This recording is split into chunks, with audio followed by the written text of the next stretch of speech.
right, hey guys, this is Atticus from MMA Island. I'm here with Elias Theodorou, coming off his win at Rise FC on Saturday.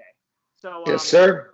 Elias, how'd that feel? You've been out of competition for a while, right? Your last fight before this wasn't in 2019. Yeah. No, well, COVID, right? That gets slowed everything down as with anything. Yeah. I was supposed to be. This fight was about a year in the making. We were looking to kind of fight a 420 on 420, Yeah. obviously, but kind of got delayed. And luckily, I've been lucky enough that I have other things kind of in the go. I do a little bit of acting, a little bit of stunt work, a little bit of this, that, and the other. So I've been keeping busy, and it's one of the industries that's been open because of the protocols that they were able to use. So I get tested like 3 times a week, actually. But it felt good to be back, and obviously in devastating fashion. Basically, just beat my opponent from pillar to post, and beyond the fight that I had inside the cage, solidifying my fight outside the cage, and validating myself as the first sanctioned cannabis athlete in the world. Yeah.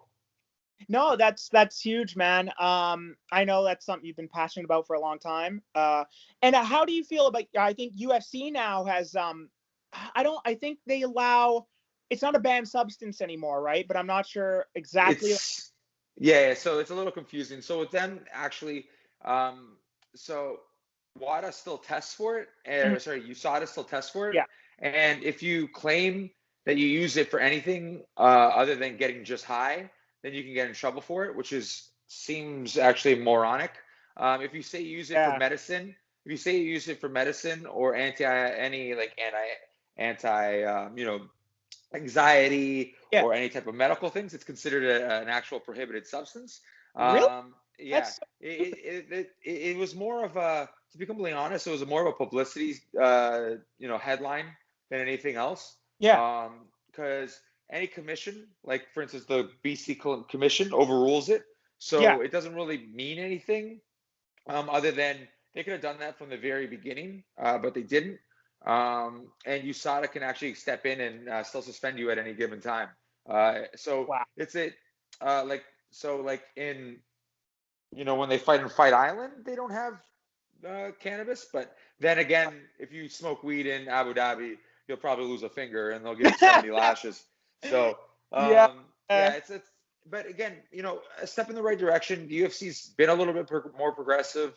Even when they had the USADA implemented, it was only for the in competition, whereas like for instance other Olympic sports, they get tested year round, right? So the UFC's been progressive in that capacity in the most part, but it's still been an uphill battle. When I was with the UFC, I applied for a therapeutic use exemption, but because the United States actually funds them, and the United States looks at cannabis as a Schedule I drug, it means there's no medical properties. So it was like an uphill battle.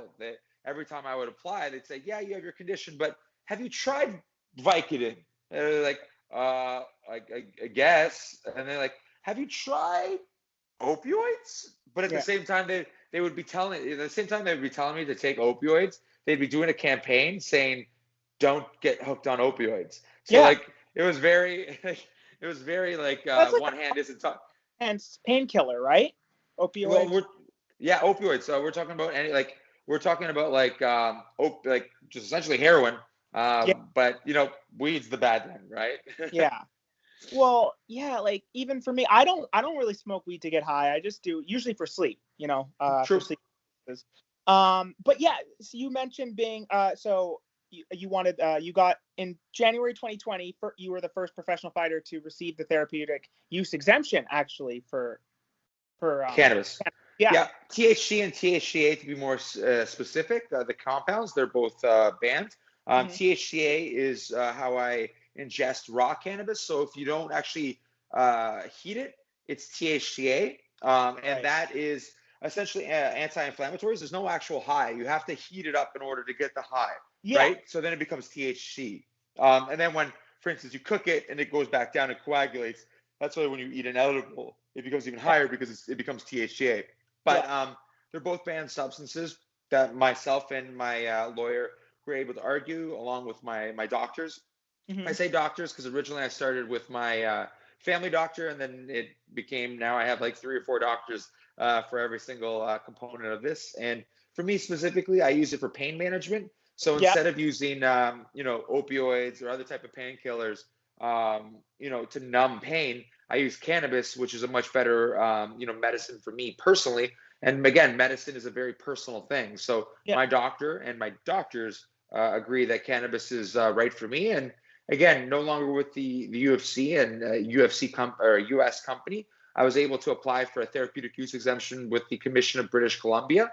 Yeah. And they approved it based on my fundamental right as a Canadian to medicate as prescribed by my doctor and afforded to me by my Charter of Rights and Freedom. And again, actually beyond, like, for instance, the UFC and USADA, because the BC government, BC Commission agreed, the actual BC government runs the BC Commission. So this is the first time that cannabis has been recognized by an actual government official. So this is actually another component of medical cannabis rights, even beyond sport.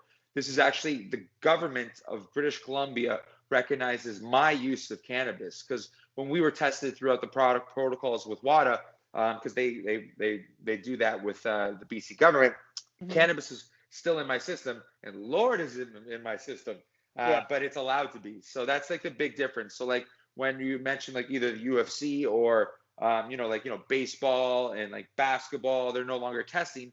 That's not them recognizing, it's just them not testing anymore. Where this is an actual case of cannabis is considered a medicine, and it's the first time in any professional sports, not just in mixed martial arts. Yeah.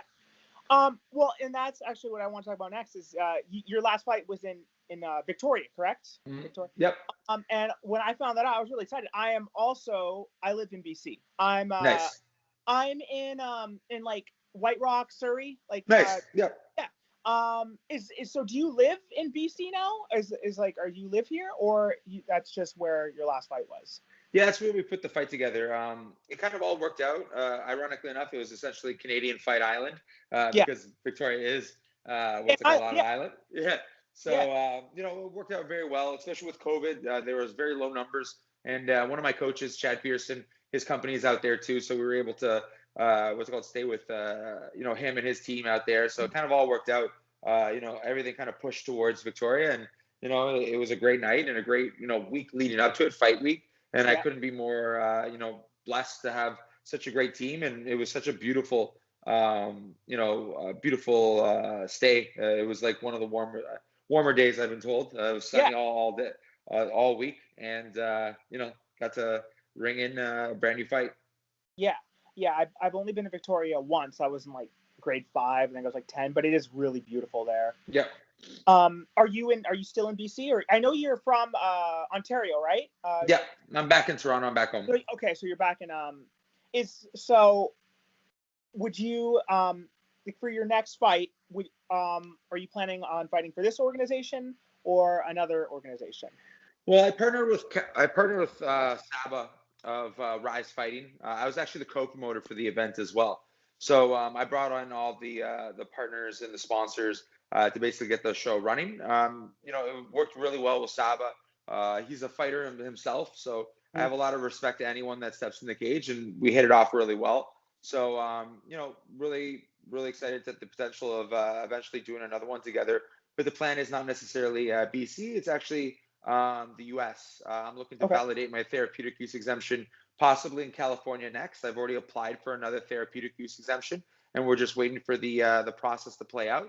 And again, that will set precedent not only for myself, but other athletes in both MMA and boxing, both professional and amateur, and especially with the US in a way that no one else could, because the fact that I can now argue my medical cannabis rights through a different way and kind of do that through BC. But the fact that all of the athletic commissions work in congruency with each other, and I no longer have to argue why my medicine works.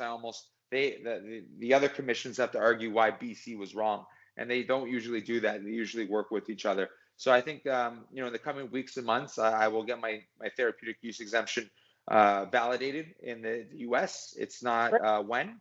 It's not if. It's just when. And so for you, how does cannabis help you heal? Like, what does it do for like your body?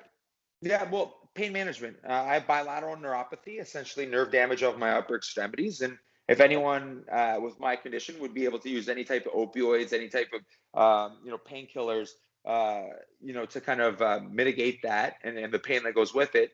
But my medicine, for whatever reason, because of an outdated stance on cannabis, is banned in sport, and that's an outdated stigma that I'm set to fight, not only for myself but for other athletes.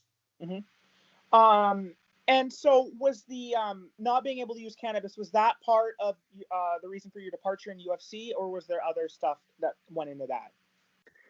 Definitely, I think it had something to do with it. In addition, like I had some criticism in regards to my style.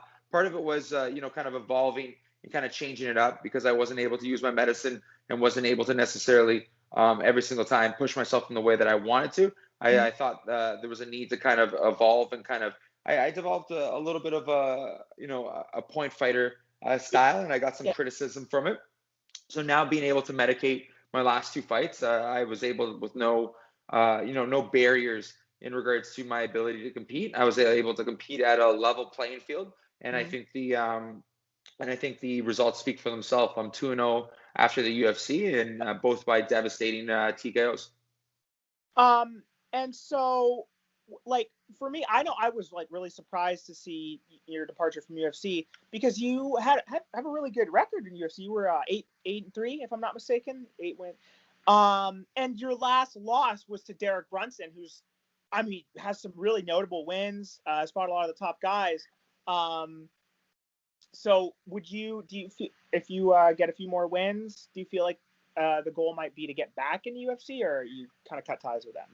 Never say never, but I think with what I was able to do with Rise, what I have plans in the future, I think, lucky enough that I'm in a place where, to be completely honest, I fight because I love it, not because I need to anymore. And I think a lot of fighters, unfortunately, find themselves in a place where they need to fight to make money, and they need to fight to do this. I could never fight again, and I'll be totally fine in life. I'm fighting because I love it and because I want to break barriers and break stigmas, not only for myself but for other athletes. Would I go back to the UFC? Like I said, never say never, but I think there are a lot of other great areas and avenues and platforms to work on. And again, be the trailblazer that I want to be, both metaphorically and literally, as I blaze the whole way. I love it. So yeah, you mentioned at the start of the interview you've you have done stunt work and also acting. That's pretty cool. What shows have you worked on?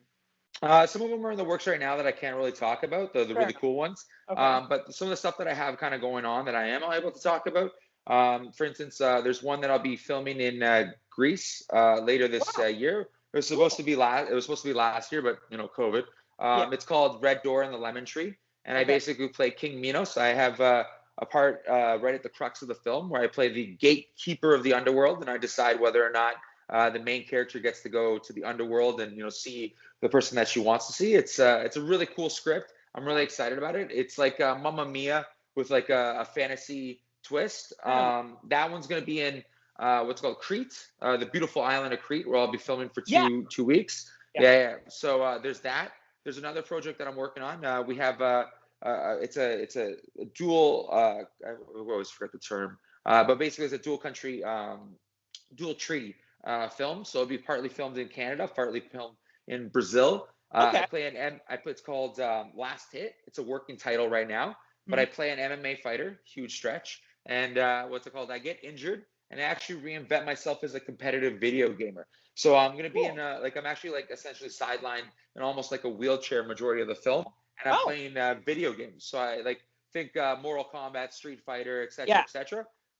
So I can't tell you who the actual title is yet, but the game, like I said, Last Hit is a working title. When we get the rights to the game that we're looking to sign on, it will most likely be a different name, and everyone will be really, really fucking pumped about it, as pumped as I am. And the best way to kind of explain this film, it's a comedy, and it's a little bit like remember the movie Wizard?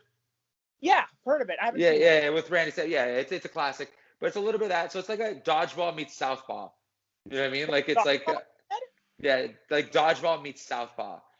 Oh, I love that movie. The one with Vince Vaughn. That's the one you're talking Yeah, about. yeah, yeah, yeah. That's And then the other one, that movie's so yeah, funny. yeah, yeah. Buddy. So like it has like that kind of like dry humor, and it's like it's Yeah, very fun. It's a great script.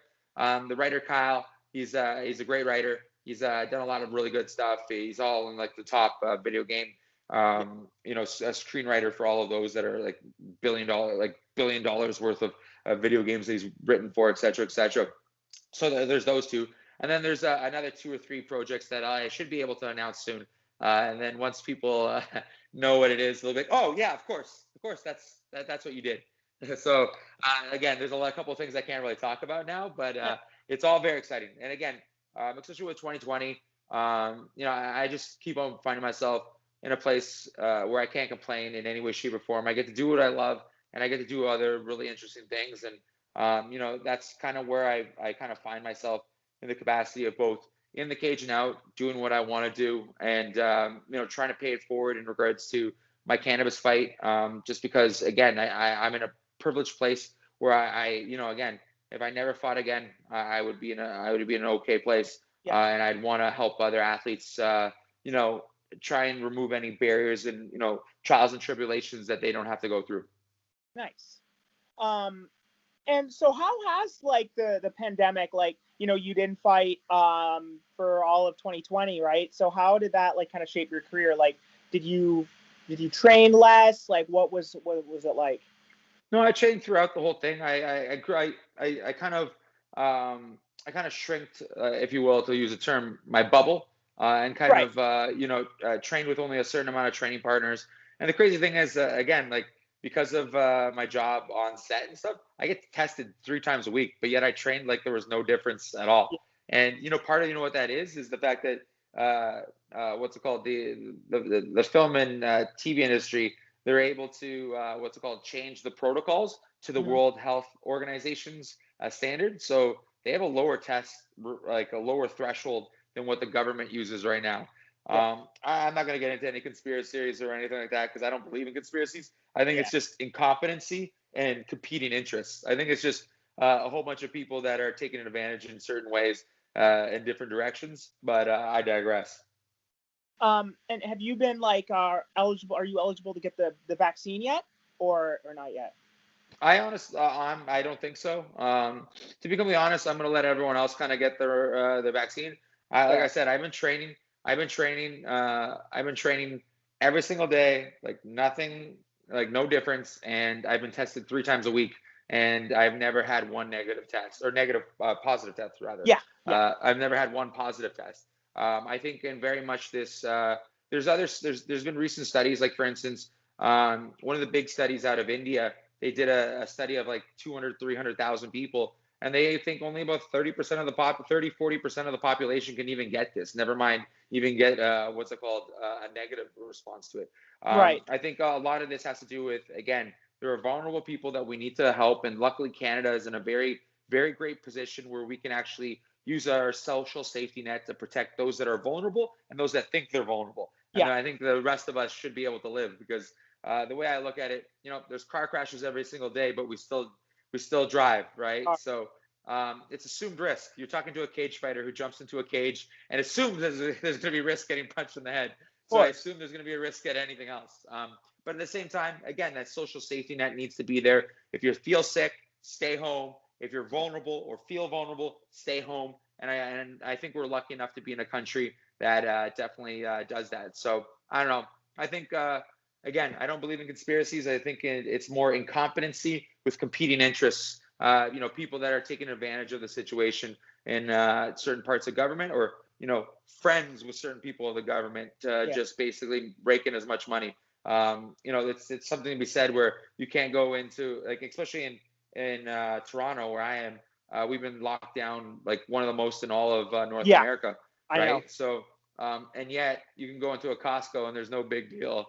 Yeah. You can go to Walmart. There's 200 people there, but yet you can't go to you can go to Walmart and still buy essential TVs, but you can't go to a store with like 25% of the capacity. Yeah. It's just backwards. It's just, again, this is what happens. This is what I'm telling everyone. This is what happens when you vote for the idiot, the buck of beer idiot.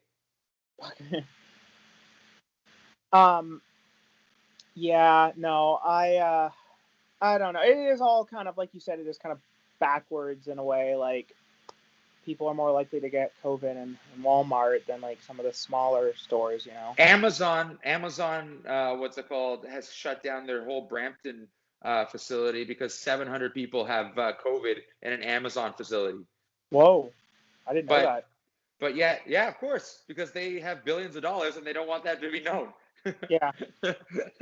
What's it called? There's a facility in Brampton that is known to have at least 500 outbreaks right now, 500-person outbreak in one facility, but they only closed down now. So they were forced to shut down for 2 weeks because 500 people in a 1,000-person facility. Yeah.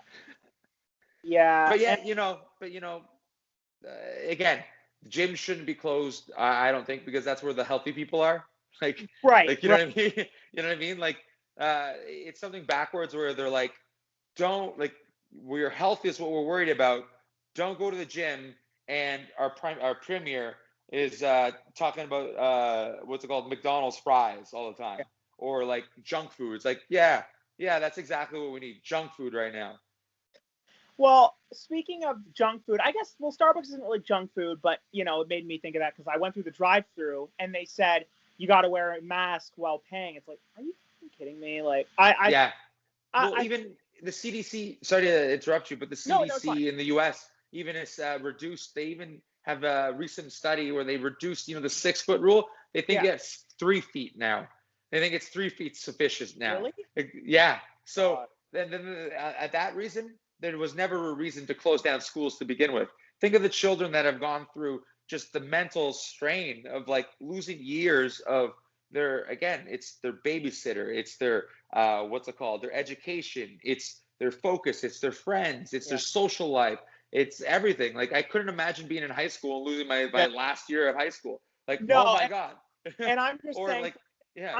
I'm 24, so like I've been out for a while. Like, I'm not in college or anything, and Yeah. I'm thankful for that because I have friends who who are really struggling. The online school, it's harder to learn. It's harder, I think, to get the same. The stimulus, right? Like, there's so many distractions. Like, how do you have that? Because you need that, like, almost discipline. Like, I couldn't imagine me just training at home. Like, it's a little like, that's kind of why I need a coach. You know what I mean? Like, you can only have so much motivation for the most part by yourself. You know what I mean? You need someone on you. At least I do. Exactly. Like, for me, like, I have like ADHD, so I'd be doing something, I'd get distracted on my phone for an hour. Squirrel. Yeah. Yeah, like that's and same, like, even watching a TV show, I'll have to pause it and take a break and play on my phone. Yeah. That's just, for me, like, having to do online course, I don't think I'd get anything accomplished. I don't think either on my end. So and I'd like out. Yeah. Again, and like, there are, like, to put in perspective, 98% of all deaths happened in old folks' home. The issue is old folks' home. I have friends that work them, I have a couple friends that work in them in managerial positions, and they were like, yeah, everyone just walked out. They don't know how many people actually died of COVID or starved to death in the old folks' homes. Really? Because, again, they don't even know how many people died. They don't really know how many people died of COVID and how many died of starving to death and not having their medicine. Because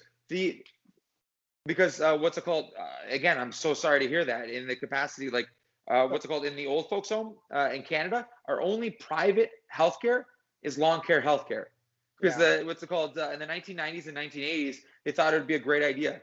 You pay for that. We pay extra for those old folks' home. There are places that are now being under investigation because they removed the door handles for some of these places for the people that are living there, right? And so what ended up happening was, you have all these people, especially like people that are new to the country. Again, no slight to them. I'm a huge believer in immigration, and I'm actually really proud of Canada's stance, immigration stance. I'm a first generation Canadian. My parents are immigrants. I'm a huge believer in that. But what I'm trying to explain, my parents are from Greece.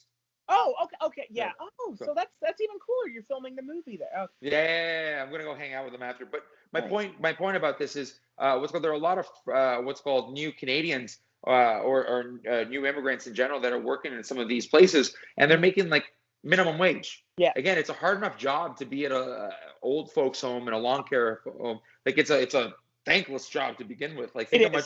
much potential death and, like, decay and, like, just hard aspects of the job that it can be, and then throw a deadly once in a century virus, and you don't have the right PPE, and you're getting minimum wage. I know, and basically my friend was saying they just walked off and was like, I'm just going to work at Tim Hortons, make the same amount of money, and I don't have to clean up after anyone. Yeah. Like, and so they just walked off the job, and then half of them died. And they don't know if it's COVID or if it's what's called starvation or any other type of aspect of death. Because, again, if they had COVID, doesn't mean they died of COVID. They died of complications of COVID, or they just die of pneumonia already. Because many people in that age, one of the biggest risks of death is pneumonia. Like my uncle, God rest his soul, he had was in what's called long-term care. They had to wear hazmats to see him anyways, because once or twice a year he would catch a bug. You know what I mean? Like, and if he caught pneumonia at that time, like, he could, you know what I mean? What's called pass away. So, like, I honestly, it's the threshold that they already have. It's like, I really just think everything caught everyone off guard. And, at this point, there's a lot. It's Canada more specifically. America has their own issues, their own, insecurities in regards to food insecurity, health insecurity, the fact that they don't have health care, the other aspects of it. They have their own different thing. But again, because they used the Production Act, we used private means to actually acquire the vaccine rather than doing a very Canadian vaccine. We're like 40th in the world right now on vaccine rollout, because again, we went the dumb route, where America, for all their faults, they again used the government to actually produce it. The Defense Act, for Defense Production Act, I think is the technical term. So they're probably going to have everyone vaccinated that wants to be vaccinated by May, and we're probably not. Yeah, and we're probably going to be September. Yeah, not best. September for us. Like the people like me and you who are healthy. Yeah. You're a lot healthier than I am, but just like in that category. Well, you're a lot younger than I am, so. True, but I also eat like fast food 3 times a week, right? So. I'm eating pizza right now because I earned it. Fair enough. Yeah, you earned it, but I'll just get out of bed and get McDonald's for breakfast. I don't really earn it. Breakfast of champions, my friend. It is, man. And right now they got like the coupons out, so I always. I'm all about hotcakes, so you're preaching to the choir. Yeah. But yeah, no, like just people like who are like considered like healthy and fairly young, they I don't think we'd have access to it till like the fall. Yeah. Again, the vulnerable and those that feel vulnerable should have first access to it. Yeah. I personally think, like, honestly, like, someone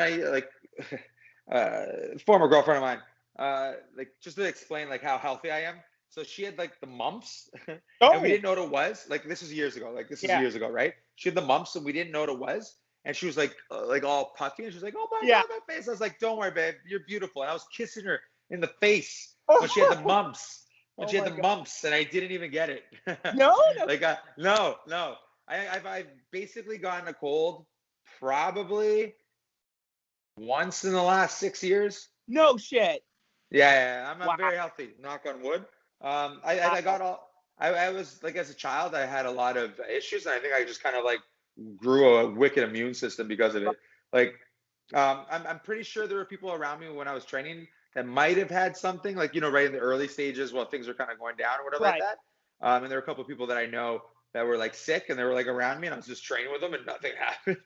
Yeah. So, but again, all things being even, what's called COVID is a real thing.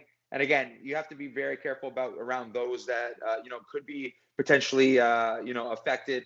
I'm one of the lucky ones that get tested 3 times a week. So I know, like, there's a sense of actual surety. Like, one, I know my immune system's good enough, and I've literally had 3 tests a week, every week since August. Wow. So that's hundreds. You might be coming up on like thousands of tests at this point. When it's all said and done, basically, like, all of the film that I've set is like basically until September. So it'd be basically a year. Yeah. So if you talk, it's like, so if you do, let's say if it's 52, let's say it's 50 weeks, let's give or take. Let's just say 50, you're doing 3, that's 150 tests. Yeah. Jeez. That's, well, man. But the thing is, what's called, again, going on that, what's called, the movie and the film industry shouldn't be shut down. Our government should be competent enough to get everyone, because my job shouldn't just be essential. Everyone's job should be essential. That's the issue. Our what's called, again, the man, the buck of beer guy that shall remain unnamed. What's called, he's sitting on like 20-30% of all tests. He just hasn't handed them out. What is he waiting for? Yeah. Again, it's either incompetency, or again, competing interests. They're trying, again, all of his buddies are making a buck in different directions, but yet we still don't have that buck of beer. Yeah. I'm really hoping that this COVID shit goes away soon, but aren't we all? So for the test though, like I think when it started off, they went all the way up there, like pretty much people said. Yeah, it goes all the way up there. Do they still do that now for you? Yeah. And it's not that bad. It's not that bad. Water, just I sneeze, and they say that sneezes are like 1/8 of an orgasm. So I have like, so I have like 3 of those a week. 3, and it goes. Yeah. See, someone, a friend of mine in England said like her daughter it just usually kind of grazes the nose or whatever, but for the test, for her school. They go down. They go down in there. Well, for BC, I think they're having like they have a. I think it's less reactive, but they have like a saliva one where you can like spit, or they can swab for like kids. I know that BC was one of the head of the line for that. But again, children should be in school. Yeah. No, I agree with that. Well, one other thing I want to mention, you have an upcoming project. It's the #Fighting Stigma. So, want to talk about that for a minute? Like what that's about? Again, Rise Fighting the Stigma. It was part of the co-branding with Rise Fighting. It just basically is my mantra. It's me fighting the stigma, not only for myself but others. Today it's sports. Soon it'll be, again, broader aspects of stigmas that still remain in regards to cannabis and just its reflection on it. So, there'll be eventually other aspects to it, but right now it's me fighting the stigma of medical cannabis in athletics, and soon out. Okay, cool. Are you maybe going to start like a page for that or something? Like, is there not necessarily a page, but actually more of a non-for-profit. There might be a page that kind of follows from that, but definitely a non-for-profit that, again, other individuals can help join and kind of, create awareness and create a form of activism. I'm very much an advocate and an athlete for both my own case and for others. So again, together we all grow, and I keep fighting the stigma inside the cage and out. Nice. All right. And I guess one more question. How many more fights are you looking to have in this year, in 2021? Yeah, I'm looking to fight October 17th is my next one. Okay. Basically, that's the anniversary of legalization in Canada. And I'm looking to create the great Canadian export as I fight in the U.S., validating my next therapeutic use exemption. I love it. All right. Well, we've been on for a little over half hour, so I don't want to keep any longer. But thank you so much, Elias, for your time. And sorry again for the delay. I know that was a bit of a No, my pleasure. Kind of all worked out. I was like quasi taking a nap. I may have smoked a bit of an indica and kind of like passed out, and I saw your email. I was like, oh, no worries. Definitely your fault, not mine. So it all worked out. Okay, I'm glad to hear that. Well, thanks again for your time, man. And congrats again on the win, the big win on Saturday. And it was a pleasure having you. The pleasure's all mine. Looking forward to chat again. Yeah, take care. Talk to you later. Cheers.